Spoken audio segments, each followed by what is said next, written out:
all and demonstrated to the world that South Africa's science is world-class, that South Africa can share scientific information in the spirit of multilateralism and in the spirit of sharing science.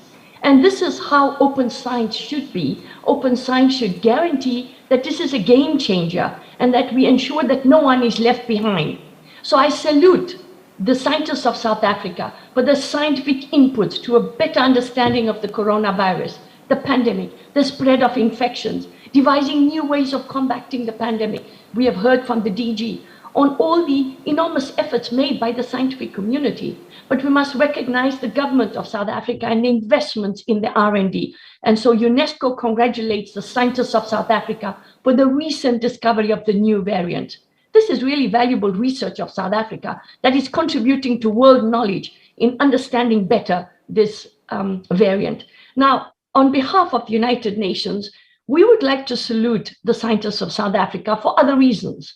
And that is, it is the productive coalition of South African scientists who have actually worked together, exchanged scientific information and data that will save millions of lives across the world. So South Africa's scientific community have come together in this true demonstration of science beyond borders to tackle the coronavirus. And they've demonstrated the core value of open science, which is quality, integrity, collective benefit, equity, fairness, diversity, and inclusiveness. And so this scientific humanism in a troubled world is at the heart of our endeavors for a peaceful world. And therefore, we UNESCO, salute UNESCO, salute South Africa. So one last point, Mr. Chairman.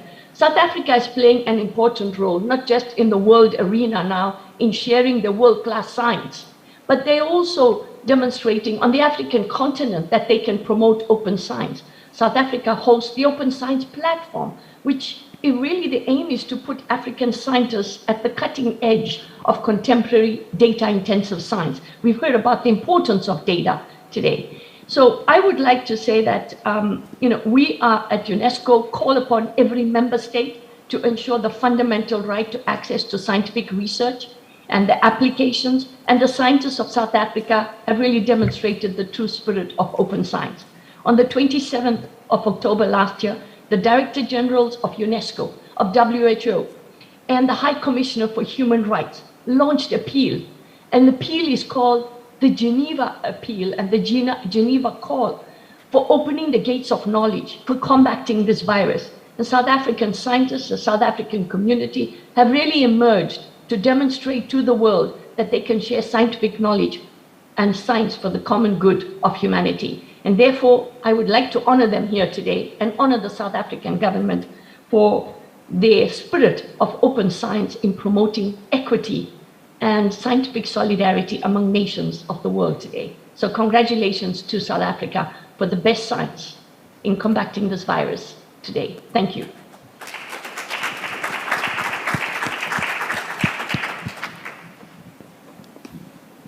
Thank you all for... I'm going to carry on without the mic, guys. Please forgive me. I'm going to try and project as much as possible. I don't know if there is a spare roving mic that can come onto stage that I can perhaps use. But in the meantime, while we try and sort that out, just a heads up to the audience and all of those who are on our online platforms. We will be taking questions for our panelists. Please do raise your hand if you're in the auditorium, and we'll try and get a roving mic through to you to pose your question. If you're watching us on Zoom, do type your question on the chat platform as well as who it's addressed to, and we shall endeavor to get to those. Please do keep those short and brief as we are facing time constraints. Right, perhaps let me start off with, I think, what is what is a heated question, and one that has arguably been the talking point over the last few days. So last week, as we have chatted about briefly in the various responses to the DG's annual report, the new variant, which has since been dubbed Omicron, I want to get the view from the scientific community, please. And perhaps let me phrase this question directly to Dr. Thulani Dlamini. I'm hoping you are still online. Is the South African scientific community and South Africa being treated unfairly when it comes to the technological expertise that we have displayed in discovering this variant?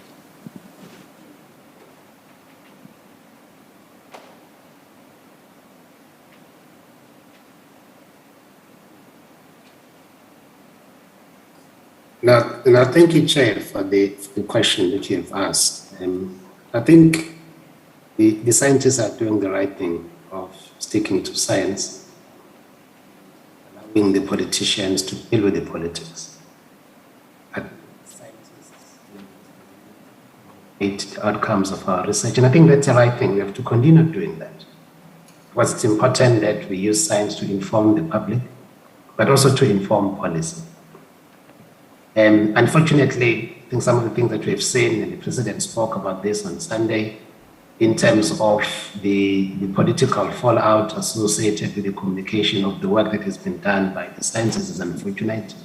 I think the data that the DG presented earlier today, which showed the rates of infections, in different countries, shows that perhaps, those political issues could have been handled differently. But I think the scientists have to continue doing the right thing of communicating the results from our scientific endeavors, because we have a responsibility to do that.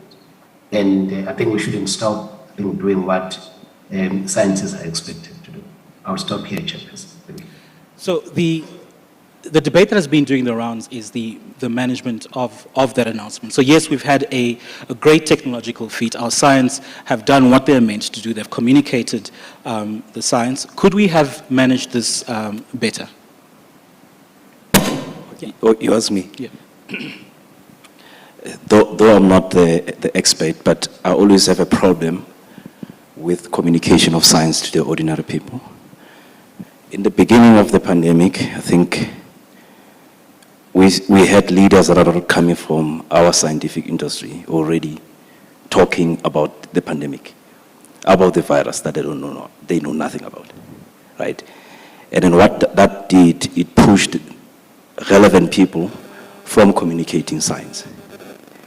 It's only now that we're starting to see scientists coming through to communicate as to what this really means to the ordinary man. So you're right. The same language that is being used, to encourage people to vaccinate, it's the same language that I'm against it. I would rather have a scientist to communicate in layman's terms to ordinary person as to why they need to vaccinate. Secondly, what this variant actually could mean. So I had a problem with the communication from people that don't really come from the industry. So you're right, I support that. I'm not arguing whether I'm right or not, I'm posing a question. So, Dr. Shamila, from an international perspective, what are your thoughts on how the messaging has been handled? Thank you very much, Chair. I think the role of science is to connect to society. And the role of science is also to build trust and to mobilize the community behind the science and to believe in science and respect for science. And I think the South African community wanted to share to the world the latest scientific developments on the identification of Omicron. And they have done a brilliant work. And with their discovery, with their latest scientific information, transfer of technology to the world, they will save millions of lives. In the manner in which science is communicated, perhaps also needs to be adjusted, and I would agree with the previous speakers that maybe we need to speak a better language to people, that they understand the role of science in society today. However, at the same time, we also need to communicate the best science to scientists to promote better technology transfer, cooperation. And I believe that the scientists in South Africa have done very well. They have shared immediately this information, which, as I said, will save millions of lives in the true spirit of open science and data sharing.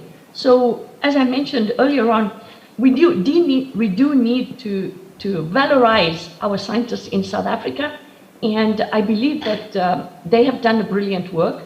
They have shared it in time, this timely information, and our appeal to the international community is to continue supporting international scientific cooperation and the spirit of South African scientists.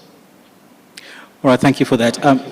I'd like to take a step back from the developments of last week, and given that we're reflecting on the annual report of the DSI, I want to look at our COVID response, and perhaps just looking at when the COVID pandemic broke out, Dr. Dlamini, when this happened, given our overburdened health infrastructure and resources that had already been invested to fight diseases such as HIV, AIDS, as well as TB, what were some of the thought processes that led to the plan of action, particularly when we saw what was going on in the developing world and how they were struggling?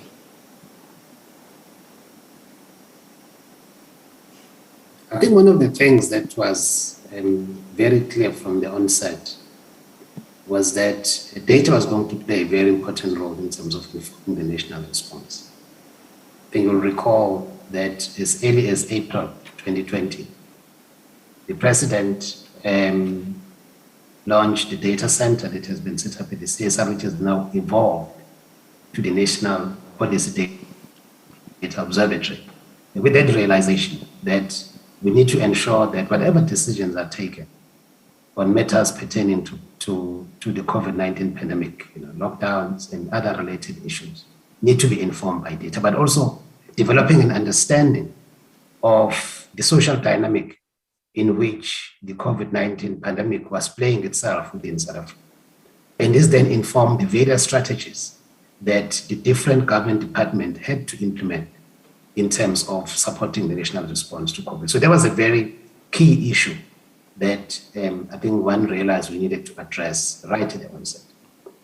I think the second issue that we also had to deal with was the issue of creating local capacity to support the response in terms of, for instance, personal protective equipment, ventilators, and related issues.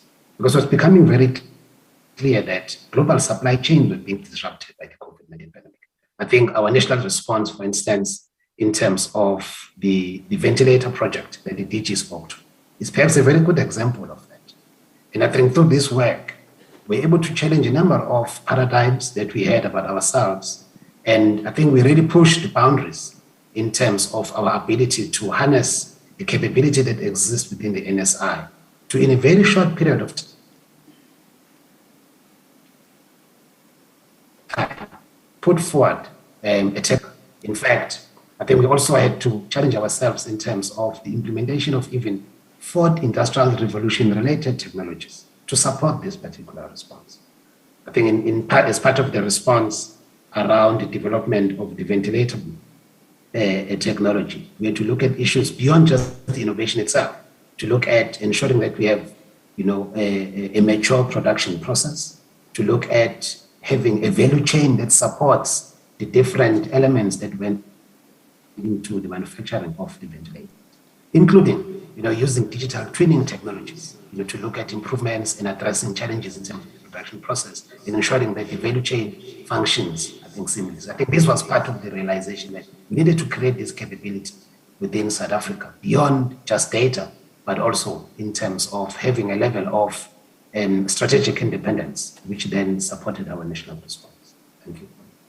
Dr. Dlamini, I want to stay with you because early on in the fight against COVID, ventilators became crucial as we battled to save lives. Worldwide, we do know that there was a shortage when it comes to that.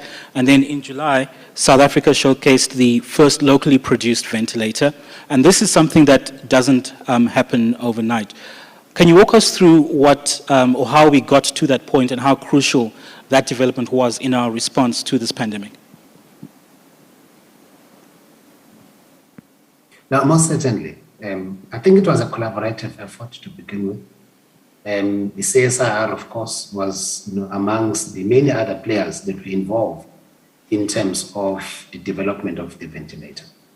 I think the CSIR contribution was in terms of the innovation that underpinned the ventilator itself. The ventilator has two components to it.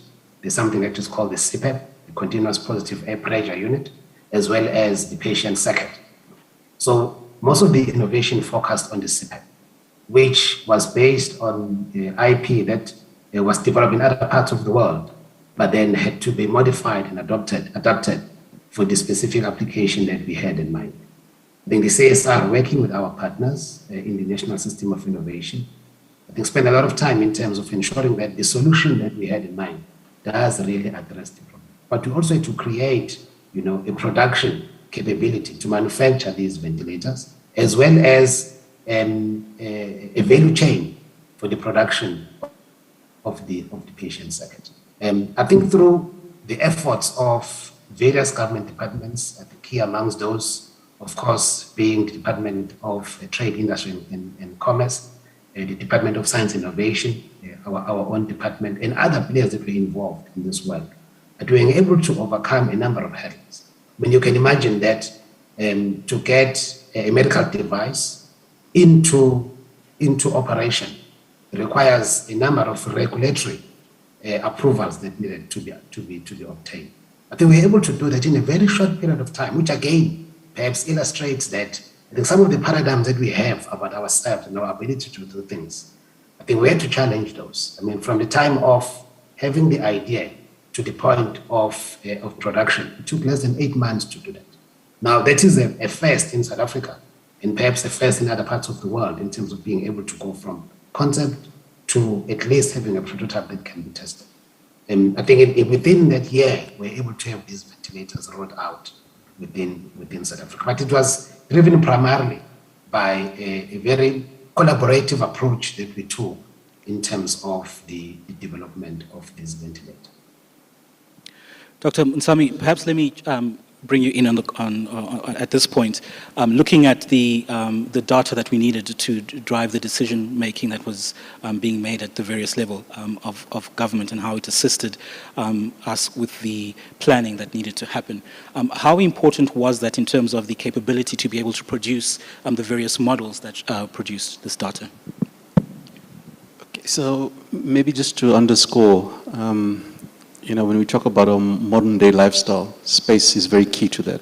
And if you go to the bank, you do a transaction, that's going through a telecom satellite, which is 36,000 kilometers away. The timestamp on that transaction comes from a GNSS satellite. You're using GPS, it's satellites, weather reports, and so on. But just to give you a sample of what SANSA's response, and it's all based on the historical investments we've had in this domain. For example, we assisted the National Disaster Center. So for example, when we had an immediate lockdown, you could track through the GNSS satellites, your GPS as an example, the traffic flow across the boundary, the borders, including, when we locked down the interprovincial travel, you could see the day before the traffic going through. You could actually look and open car parks and see, the shopping malls, in the centers, what the flow of the traffic looked like. You can map out human settlements, urban, rural areas, and then you can figure out how do you deploy your health resources? How do you put your vaccination centers? How do you distribute that? We could, for example, with regards to climate change, 60 to 70% of the essential climate variables come from satellite. So we could track, for example, the air pollution, carbon dioxide, nitrous oxide, and we could look at it before, during, and after, and see how that changed as well. And we got some very useful insights around that. And then, when you look at urban areas, you're looking at building footprints, and then you look at the density of people in those buildings, and then you can look at how do you deploy health resources across that. Just two other aspects you might not realize. So we measure space weather. And so the sun is continuously putting radiation into what we call the Earth's magnetosphere. And that gets trapped into what we call the ionosphere. So when you're communicating like the defense force, when you deploy the defense force or the South African police on the ground, they communicate via what is called HF communications. So they're actually emitting a signal that gets bounced off the ionosphere and back down, so you can communicate over the horizon. But that ionosphere modulates the frequency at which you can communicate. So we can pick up and tell the defense force, you need to operate at this particular frequency. And all of that comes from space science and technology. And by the way, the major shift during COVID-19 was going online, virtual. And the backbone for that is communications. And space science and technology is very key. Telecommunication satellite is a big part of that backbone. And that was made possible because of the space science and technology. If you talk about live TV coverage, you're watching sports, all of that comes from space science and technology. So we managed to maintain a certain standard of the social lifestyle because of that, but we've seen more usage of telecoms as an example. To that. Yeah, thanks. All right. Just a quick heads up. I am getting questions, which is why I'm juggling between devices. So if you do want to pose a question to our panelists, please do send it through to the chat platform on Zoom. And if there are any questions in the audience, we do have a roving mic. Please do raise your hand. We'll try to spot you and we can get a roving mic through to you. But before we get to the questions that I'm seeing on the platform, perhaps let me bring Dr. Lawrence in here. I want to get a sense of how important to South Africa's COVID-19 response the support from the international community was in its fight against the pandemic. So ICGB is really a wonderful partner of South Africa, and we have been working extremely closely with our amazing colleagues at the DSI in a whole variety of different ways in supporting South Africa and the international community in the response to the pandemic. I think as an organisation we moved with amazing speed in providing technical assistance and support from our scientists and assistance teams across all of ICGB. So we're located in Cape Town, Trieste and New Delhi, and all of those work tirelessly to provide assistance wherever it was required.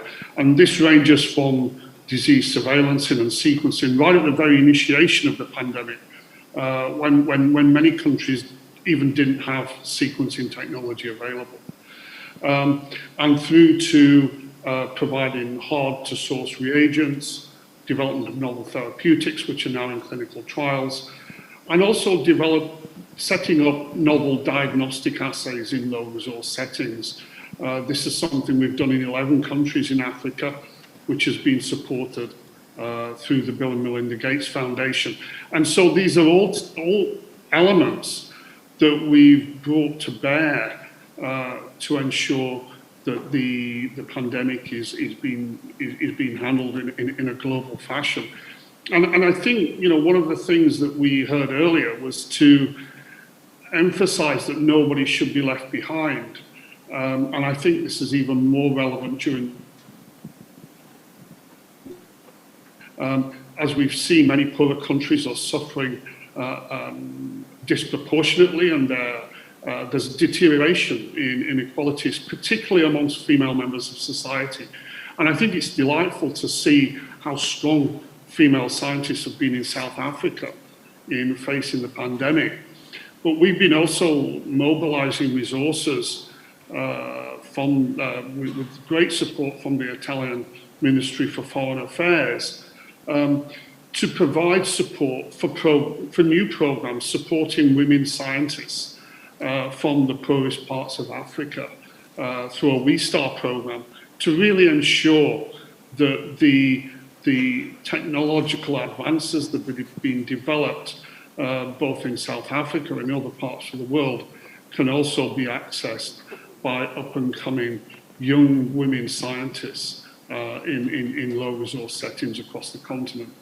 And I think this really, for me, emphasizes the importance of the ICGB Cape Town component, which we work obviously very closely with DSI. This was born really as a vision to serve the African continent.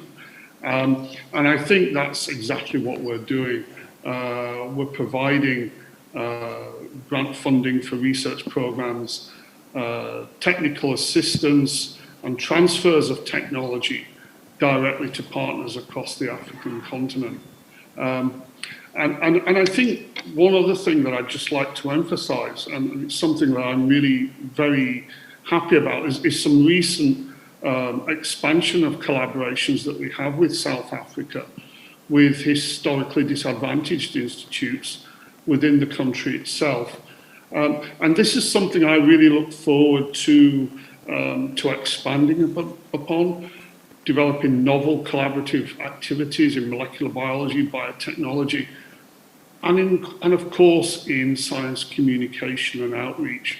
I think we heard at one of the earlier points that there was concerns about how science is communicated.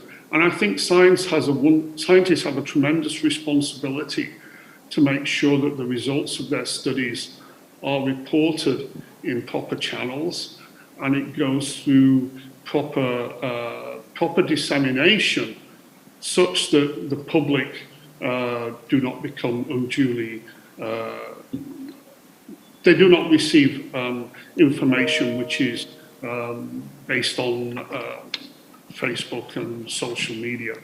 So my feeling is that really we as a community and working with both institutes within South Africa and the media, we're really looking forward to developing improved science communication platforms and basically helping local populations to understand science and what it means in a better way. So thank you. All right, we're running out of time, so very quickly, Mr. Ndima, I want to get a sense of the diagnostic kits that the DG did speak about that were recently approved. What does this mean for South Africa and the region? And I'm going to give you about 30 seconds to respond to that. Wow. I think, and again, we thank the department for their support. I think this is not the first time they supported us. The project started at CSIR through their support. So we went to the private sector to actually commercialize and be able to develop diagnostic kits, not only for South Africa, but for Africa. What this means is that we will no longer have testing backlogs. If anyone tells you that there's a testing backlog, then they must come and talk to DG. Thank you. All right, thanks for that. DG, there's a question here for you. I'm hoping you'll be able to answer it. It's from Lawrence Norris. Thank you for a very nice overview talk. I'm curious as to the interplay between DSI and the Health Ministry, DTI, and all the other departments of the South African government. What are the consultative dynamics? Are there posted liaison officers? And are there periodical meetings to harmonize interventions, share problems and solutions? Yeah, I hope you can hear me through this mic. I'll respond in two parts, one specific and one generic one.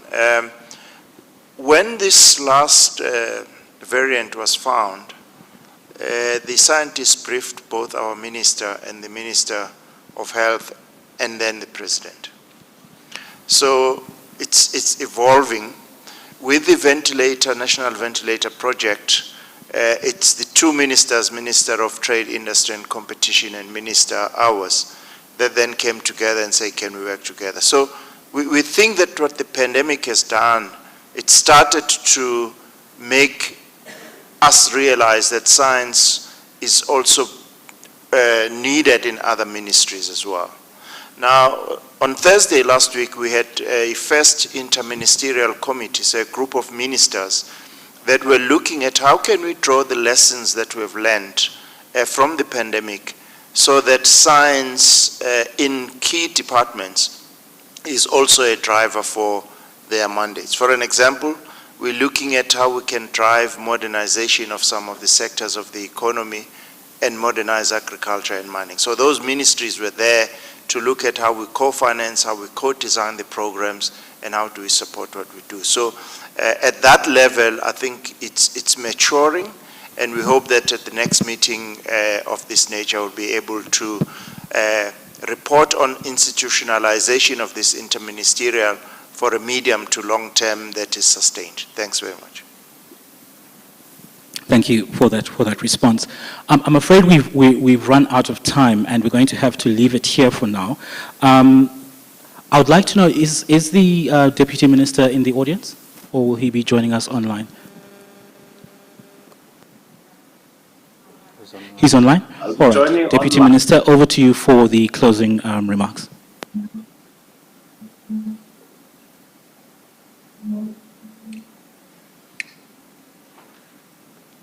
Thank you. Thank you very much, Program Director, distinguished guests, ladies and gentlemen. It is really my honor and privilege to deliver these closing remarks on the conclusion of the 7th edition of the Science Forum South Africa. Over the years, Science Forum South Africa has become an important global platform for critical reflections on matters facing the scientific community and, most importantly, those facing humanity. Consistent with this realization, we insisted that even though the conditions we now live and work under are not ideal, owing to how the COVID-19 pandemic has altered our lives, we must still find a way to continue to host this important platform. We just concluded an exciting open session in which we received a number of illuminating presentations, and I wish to thank the Minister, our Minister of Higher Education, Science and Innovation, Dr. Blake Tsimande, not only for his opening remarks, but also for his strategic leadership in support of the objectives of the forum. I also want to thank the Departments of Science and Innovation Director General, Dr. Phil Mjwaka, for the presentation of the highlights of the department's annual report that included an insightful conversation with Professor Tulio de Oliveira of the University of KZN. Our gratitude also goes to our keynote speaker, Dr. Martin Frieder of the World Health Organization. I really want to thank you for enlightening us on the efforts to establish an mRNA COVID-19 vaccine production hub in South Africa and the confidence that you've shown in our country and the intervention and helpfulness that this has brought to our continent. And more importantly, for all the speakers for recognizing the role of women in science and how our program in South Africa, and particularly that in KZN, in the University of KwaZulu-Natal, has empowered a lot of women in participating and making an impact in sequencing and also monitoring COVID-19. Thank you also to our esteemed panelists, Dr. Tulane Dlamini of the CSIR, Dr. Lawrence Banks of the ICGEB, Mr. Daniel Ndima of the Cape Bio, also Dr. Val Monsami of SANSA, and Dr. Shamila Nair Bedol of UNESCO for sharing their insights with us. These are obviously going to be helpful, a helpful contribution as the conference concludes. In conclusion, one of the key objectives of this forum is to foster international solidarity through, amongst others, cooperation and sharing of expertise between countries and institutions with a view to help resolve both national and global challenges. It is for this reason that it gives me great pleasure to announce a new agreement between the International Center for Genetic Engineering and Biotechnology and the Department of Science and Innovation with regard to South Africa's support for hosting the ICEGB's Africa component in Cape Town. I have no doubt, Program Director, that this agreement will yield meaningful results for both institutions and would now like to invite Directors General Banks and Mjwaka to proceed to sign it here in Pretoria, but also in Tristan. We may be geographically apart, but we remain united in resolve to make science work for society. Thank you, Directors General. We look forward to the rest of the program and invite you all to follow the different sessions online over the next 2 days. Thank you very much for listening. Thank you.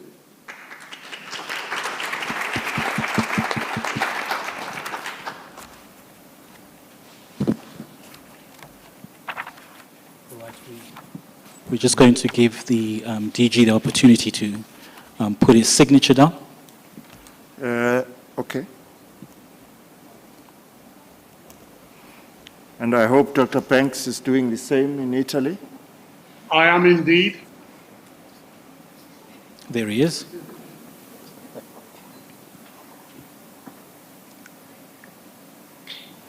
Unfortunately, Dr. Banks, I cannot hand it over to you virtually, but I can assure you it's here. As soon as this is done, we'll then transmit it through the diplomatic channels to yourself. Thank you again, and we appreciate the partnership. Thank you so much, DG. I'm really sorry that I'm not there with you today, but hopefully in the next few weeks we'll be able to see each other personally. Thank you again. Thank you, and that's where we leave it. I'd like to thank all our participants for this all-important conversation. Do get online to register for SFSA 2021 to join in and keep the conversation going. Remember, SFSA 2021 provides scientists, researchers, academics, business people, and the general public with a platform to discuss not only the COVID-19 pandemic, as we've been doing here, but also a range of other global and local challenges like climate change and the sustainable supply of energy and water. Thank you very much, everybody.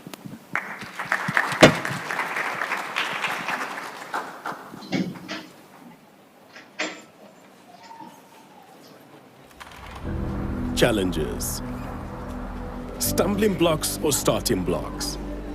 Every day we face challenges, and every day we have a choice to turn back or to power through. At the Department of Science and Innovation, we power through economic crises, pandemics, global warming. We search, we collaborate, we imagine. Because we believe in the power of science, technology, and innovation to create a better world. Since 1994, we've asked, what can we do to make our country and the world a better place? And we've worked to find those answers. Because the challenges of the past weren't obstacles but opportunity. Partnerships, skill, and funding created the solutions we see today. The Department of Science and Innovation, making sure it's possible.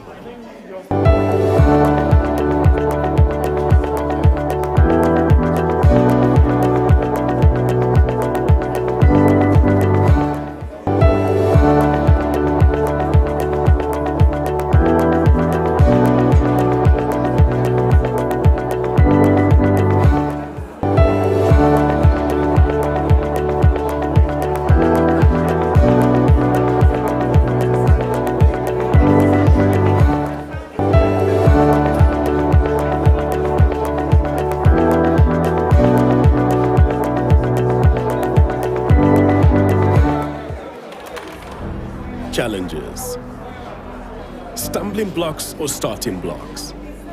Every day we face challenges, and every day we have a choice to turn back or to power through.